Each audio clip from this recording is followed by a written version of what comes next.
I've played Assassin's Creed Shadows for over 80 hours and completely beat the main story and have done a ton of side missions and activities, and that's all thanks to Ubisoft for providing an early copy for review. And I want to start off by saying that going into this game, I had to remove all the noise of people trying to put down this game or people from the opposite side trying to say this is the most perfect game ever. I'm going to give you my honest thoughts on my experience, and feel free to comment your thoughts as I'm explaining the game. Now, as someone reviewing this game, I'm not going to give you an overall score, but more of, is it really worth your time? And the most important part of any game, is it fun?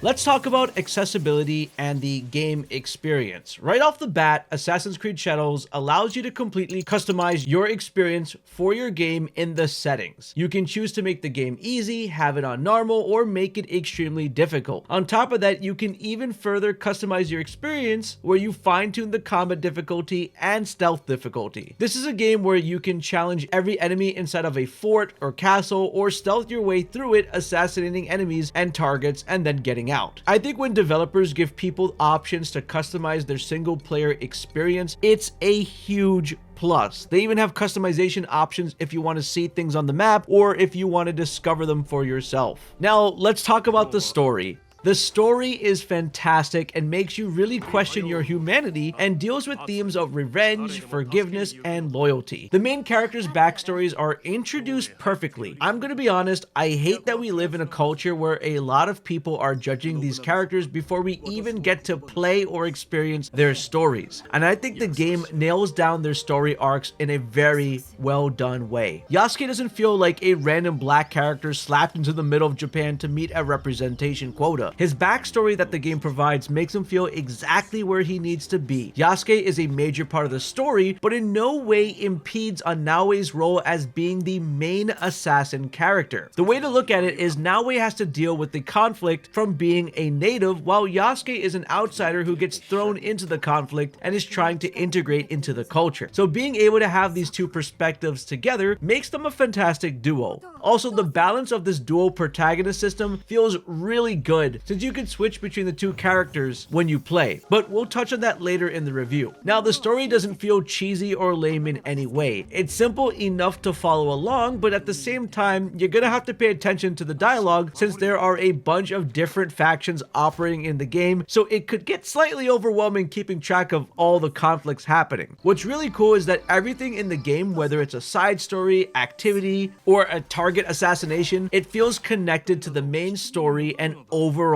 theme of the game. My only complaint is some of the romances in the game feel forced and not impactful to the overall story. Even when you pick dialogue options to avoid a romance, the dialogue sometimes may still feel flirty between the characters. Your characters can also have multiple romances with either gender if you choose that option, and there's no commitment to one romance that locks you out of another romance. Just maybe some choices. Now, some allies are romanceable that you recruit, as well as NPCs from random questlines, which is cool. However, once you get a romance scene, it doesn't seem to play a role in the story or make an impact after that. So I honestly feel like the romance portion of this game is a major weak point. Ubisoft has meticulously recreated feudal Japan in their own way. Now, there are 9 different areas to explore in the game, each having their own unique, diverse landscape and feels unique, really. From bustling cities to serene temples to open farmlands, giant lakes, ocean, mountains, forests, the game is just filled with so many locations to never get stale. And on top of that, the dynamic weather system makes the visual appeal feel even better. So one area that you're used to in the summer can have a complete different feel in the fall, winter, and spring. This not only enhances visual appeal, but also adds strategic elements to gameplay, such as reduced visibility during the rain, muffled footsteps during the snow, tall grass in the summer,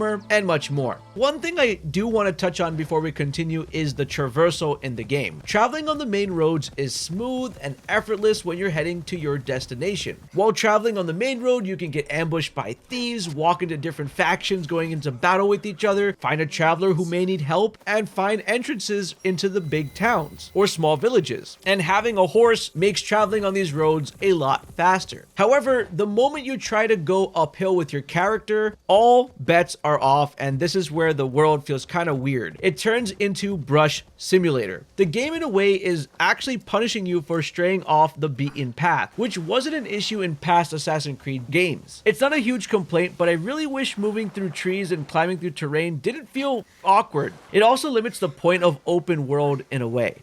One of the biggest criticisms of modern Assassin's Creed is that the series lost touch with its stealth roots. While the RPG era brought deeper mechanics and expansive worlds, the focus on silent assassinations took a backseat to large-scale combat and looting. Now, I think Shadows really fixes that by offering two distinct playthroughs through its dual protagonists. Playing as Naoe feels like stepping back into the golden age of Assassin's Creed. If you missed carefully planning assassinations, stalking enemies from the shadows, and using gadgets to manipulate the battlefield, this is where Shadows truly shines. Stealth actually matters again. Shadows, movement speed, and noise all play a role in whether or not you stay undetected. Tools are back, so you have access to smoke bombs, kunai, shuriken, and other assassin gadgets that allow you for creative assassinations. Parkour is also fluid and useful, making climbing rooftop traversal and environmental navigation feel better than they have in years. Ubisoft really has listened to fans who wanted a true stealth experience, and playing as Naoe offers exactly that. She's able to fight with weapons such as the katana, kusarigama, tanto, and the hidden blade, and the finish moves and skills on the weapon just make it extremely fun to play as her. While she's meant to really be played in stealth, there's nothing wrong with going into open combat with her. Now let's talk about Yasuke. Yasuke is like the perfect balance for what Naoe can't do. He's raw power, he smashes through doors, can break down doors, Spartan kicks enemies, and has brutal weapon finishes. If Naoe is a pistol, Yasuke is the shotgun, or better yet, a full-blown tank. He's a walking weapon built for head-on open combat, charging into battle and cutting down enemies with his raw power. He embodies the kind of brutal warrior-style gameplay that fans of Valhalla or Odyssey will gravitate toward. His weapons are the long katana, naginata, which is great for hitting tons of enemies, and the brutal kanabo that has the most insane finishes, along with an arsenal of ranged weapons like the teppo and bow. Yasuke has limited climbing, breaks ropes if he walks on them, and has the funniest animation if he tries to attempt a leap of faith.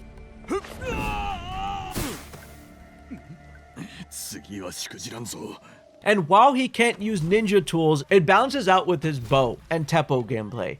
The beauty of Shadows is that it doesn't force you into one playstyle. It doesn't just lean into RPG mechanics, it leans into player choice. Whether you want the methodical, silent approach of Naoe or the all-out devastating strength of Yasuke, the game fully commits to giving you both. It's a smart evolution that finally stops trying to blend stealth and open combat together awkwardly, and instead gives each its own space to shine. Speaking of combat, Yasuke and Naoe can both call allies to help them in the middle of their fights, and I feel that there is a really good variety of enemies in the game, from pirates to thieves, monks, samurai, giant brute enemies, and if you ever enter a wanted state in the game, these OP enemies called guardians start to show up and hunt you down for an entire season, which makes you want to switch characters to not get hunted down. Now, let's talk about the armor and gear customization. Customization in Assassin's Creed Shadows is fantastic and also not so fantastic. Let me start with what they did really well, which is settlement customization. The game really focuses on this feature. You recruit NPCs for your settlement, you participate in sommelier activities that unlock animals for your settlement, as well as decorations, you pet animals that also unlock the ability to place those animals in your settlement.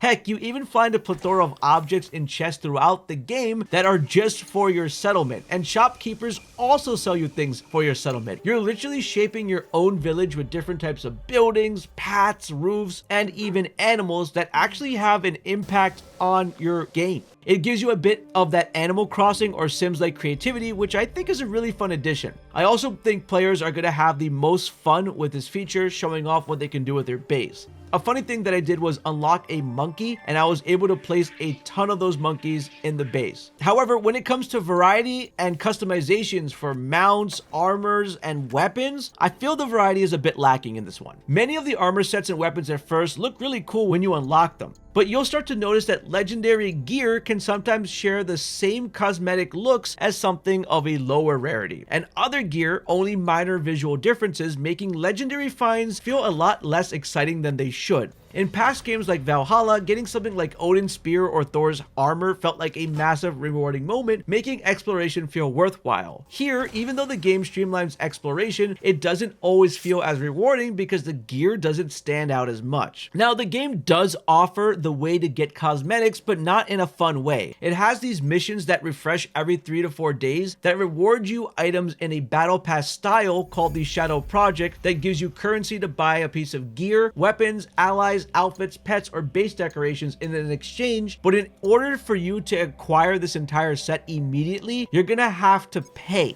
It really sucks that outfits in video games are locked behind something this silly, especially in a single player game in 2025. Mounts also suffer in this game. The horses only have minor changes like their coat color or mane rather than really distinct striking differences. So it doesn't make it exciting to unlock another horse. Now let's talk about some of the stuff that you can do in this game, which really fills in those hours, besides doing the main story. You can spend time focusing on customizing your settlement and farming materials to upgrade the various structures. You can focus on grabbing contracts from various hideouts scattered throughout the map called Kakurega. One of the things that I think most players are going to be doing is running around to unlock the various viewpoints to show more areas that you can explore, and they act as fast travel points along with the Kakuregas.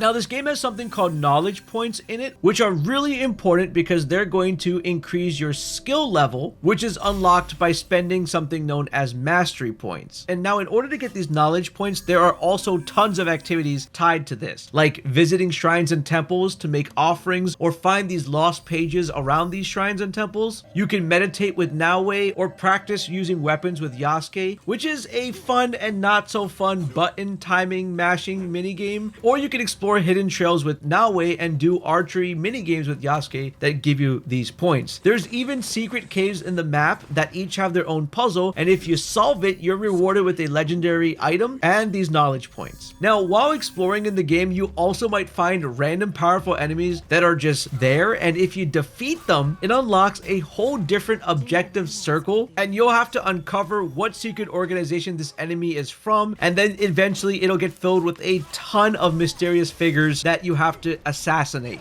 And each of these enemies give you unique rewards and those mastery points to unlock skills. Speaking of mastery points, you can also get them from going to castles and palaces where you have to eliminate dice shows that unlock a legendary gear chest. There's honestly just a ton of stuff that keeps you constantly moving, and there's a strange addiction you get from just knocking out these objectives that'll keep you continuously playing. Assassin's Creed Shadows is a really good game. It brings meaningful stealth gameplay, fun combat, gives players true freedom in how they want to play the game and approach missions, and delivers a world that feels alive and dynamic. However, it does suffer from some common issues like locking the ability to get cool armor sets behind paywalls, a lack of truly legendary level armor sets that stand out that you can unlock through normal gameplay, and shortcut traversal uphills feeling like a brush simulator. That said, if you've been waiting for an Assassin's Creed game to feel like an Assassin's Creed game again, this is the game you've been waiting for. It's a fun single player game with over 70 hours of content and a ton of activities to do, along with a great story.